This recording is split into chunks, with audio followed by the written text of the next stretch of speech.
This week, we dropped Chapter 9, Among the Twisting Streets, and the Listen Along. Half of a supply chain got bamboozled, and it almost cost me 20 grand. And the next batch of chapters is coming soon.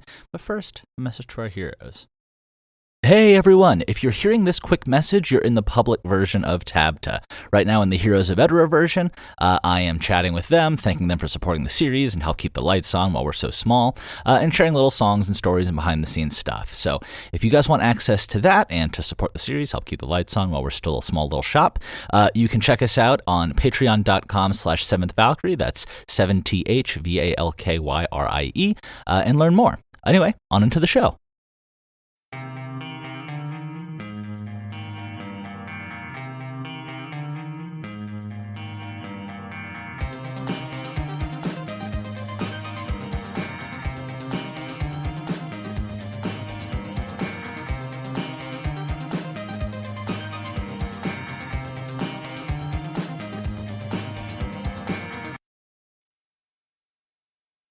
Hey everyone, and welcome to TABTA, the adventure behind the adventure for the 7th Valkyrie, where we watch one series go from total obscurity to maybe 7 seasons in a movie, or maybe we just find the power of friendship along the way. I'm your host, Colin Sharp, creator and current voice of the 7th Valkyrie, and it is great to have you listening. First, let's just really quickly hit the week in 7th V content. Wednesday, we've got Chapter 9 from Season 1, Among the Twisting Streets, dropping. This is just a one-parter, so that means we'll have to listen along this Friday as well. And we got lots of great small details in this one that really fill in and immerse you in what's happening. Just like the, if you guys can hear it, the little details of the power saw going immerse you in the fact that my roof is getting repaired, or at least the roof of my condo. Not quite as important as bunch of other things. As for what's going on with 7V and me, so I was absolutely expecting to get 11 to 17's listen-alongs recorded and the accompanying chapters and CTAs and bumpers all uploaded Friday. The problem here was that something happened on Thursday that fucked up kind of my whole weekend flow. So I was intending to buy a car, which is very complicated in Costa Rica, starting with the fact that there's a 50% import tax on all cars. So used are most popular, and the regular cars can be super expensive, but the exchange rate's kind of fucked right now, so what, thanks economy. So what a car, since I moved here in 2018, it's dropped by 32%, so I get a much less nice car for the price.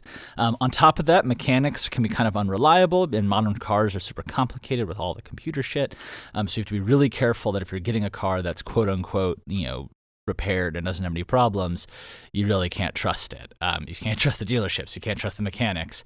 Not that they're not working their best, but you kind of have to have them cross-check each other. And it's all very, there's a lot of people trying to pull the wool over your eyes. And I thought I'd gotten through it, but some details of this car that I was buying, they were like, it works well, but there's a few things here and there.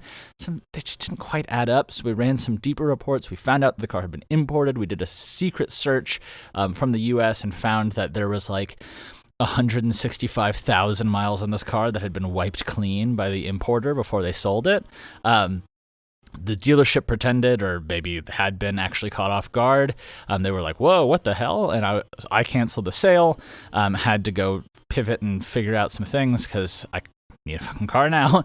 And anyway, now I'm going to go halfway across the country, pay an insane premium for a much newer one, but from one of the big people, so it's kind of like you get what you pay for. You just go to the big store and you pay full price and you get a really nice car. So I was trying to be a little cheeky, trying to be a little clever, had to end up settling for this, but this whole thing of nearly buying a new car and then having to stop so I didn't lose thousands and thousands and thousands of dollars, because that's what cars cost in Costa Rica, ate up pretty much the entire day that I was going to be doing my writing, recording, uploading. So trying to carve some time out this week, because as you guys know, I have to make this time in between paying the bills and yada, yada, yada. But I appreciate your patience. The chapters are ready. The content's going. Zoran's here. It's just a little bit of a delay, and we'll get back on top of it. So with that brings us, speaking of our heroes, to another one of our heroes, Big Mac, who asks, where would be the best place to snorkel in the world of the 7th Valkyrie? For context, this is a buddy of mine. We love snorkeling off the beach in front of my house. And I'd say that for our classical tropical style stuff, Big Mac, because both of you and I hate cold water, you're going to be hard-pressed to find anything better than on the Sestran Barrier Islands west of Uvera. They're sort of, they run from basically the northern border of Taruvia up along the coast, and just gorgeous, warm, crystal clear waters full of life, though very dangerous. As a sidebar, I say that the thermal pools of Reichsburg would also be super freaky cool. You kind of have to be really wary to not wander across the thermocline into the freezing waters right next to it, because that'll chill you out quick. But the sheer density of life and weird, freaky organisms would be pretty amazing to see. Like, I would probably wear some sort of protective suit just so that nothing got on me. But yeah, it would be pretty cool.